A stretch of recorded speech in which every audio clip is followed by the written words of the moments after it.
Before 1939, Krakow had about 70,000 Jews, the vast majority living in the district of Kazimierz.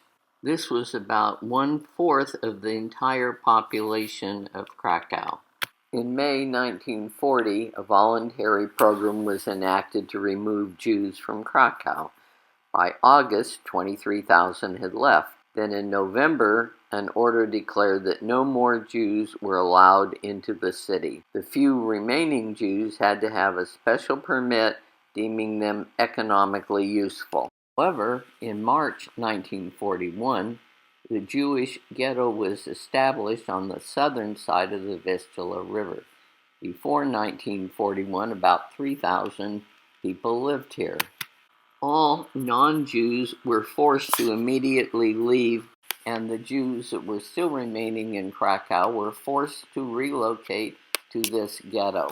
15,000 people were squeezed into an area where 3,000 people had lived. Theoretically, each person was allocated 21 square feet for living space, resulting in about 4 families sharing what was previously one apartment. Many others were forced to live on the street. It was in this square that the Nazis gathered Jewish people before deporting them to nearby concentration camps. In May 1942, the first major deportations began, and about 5,000 Jews were transferred to an extermination camp. By the end of October, over 7,000 were deported. Then in March 1943, the Germans carried out the final deportations and liquidation of the ghetto. Those who were fit to work were transferred to various concentration camps. Nearly another 2,000 Jews were killed in the ghetto. In 2005, this memorial was erected. There are 70 empty chairs. Each represents 1,000 of the last victims that remained in the ghetto until its liquidation in March 1943. Owner of the pharmacy was the only non-Jew allowed to stay in the ghetto. He did all he could to help the Jews. He gave them free medication. He even gave hair dye to the older people to disguise their identities, sedatives to the children to help them hide. After the war, he wrote a very successful book detailing everything that had gone on there. The pharmacy stayed open till 1967 when it was closed, and years later it has been transformed into a very poignant museum.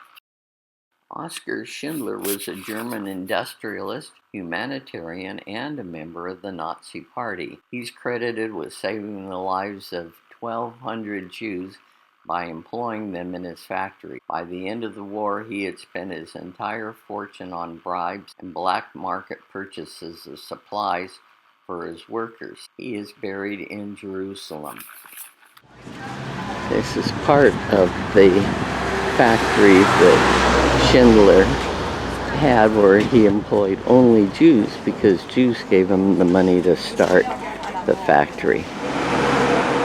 These are pictures of people who worked here and survived and helped fund this museum. 16th century building. Late in the 15th century, a wall was built around Kazimierz, and the Jews were resettled there from Krakow. It had many synagogues, schools, academies, and institutions. For centuries, it was one of the most important Jewish cultural and spiritual centers in Europe. Located in the Jewish quarter, this synagogue was built in the 16th century. The current building, however, dates to the 1800s. It's one of only 2 active synagogues in Krakow today. As you're looking at it, you can see the graves have these little tops on it. That is not original. That's part of the conservation project, which I'll tell you in a second. So they had many different types of stones here because over the centuries, fashions changed.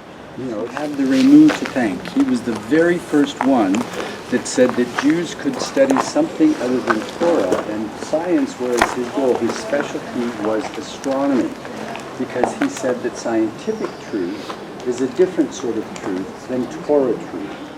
They gathered tombstones from all over in order to put them on the Krakowian Wailing Wall.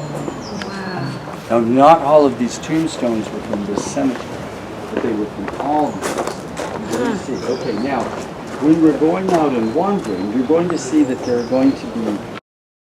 Leonard Nimoy, who is Jewish and played Spock in the original Star Trek series, introduced a Jewish priestly blessing where the fingers are arranged with a space between the middle and ring finger. Another of Krakowian legends. Let me stand where you can see it. Another Krakowian legend. When he died, the congregation decided that no one was going to be buried next to this rabbi because he was so holy. They wanted to say, "This is our holy rabbi." Now they buried him at the front of the cemetery.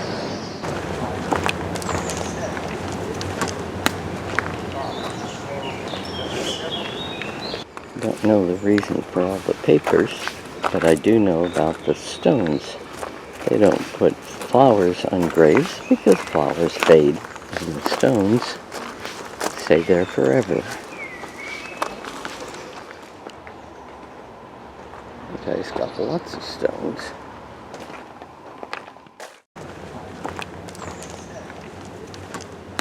And all of those other tombstones that had pebbles on them, they have been placed there like in commemoration. And if you look inside behind there, you see all the pilgrims. God is everywhere, but there are certain places that have more of His spirit. So these metal boxes have candles in them, just like Catholic churches. There's another one with lots of very small little candles.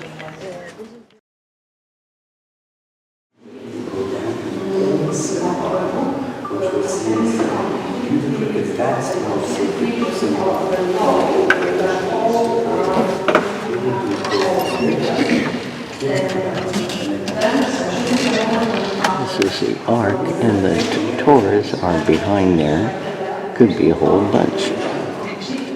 This is a raised platform found in synagogues where the Torah is read and where some services are delivered.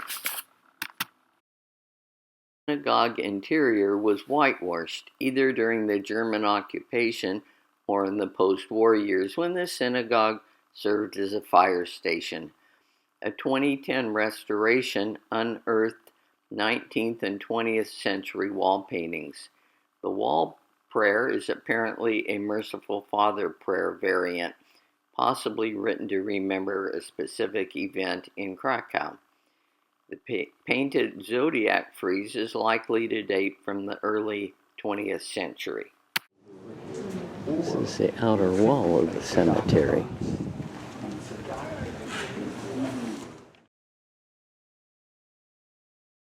Text on the plaque reads, "Place of meditation upon the martyrdom of 65,000 Polish citizens of Jewish nationality from Krakow and surrounding towns killed by the Nazis during World War II." The synagogue was first built in the 1400s, then rebuilt in 1570.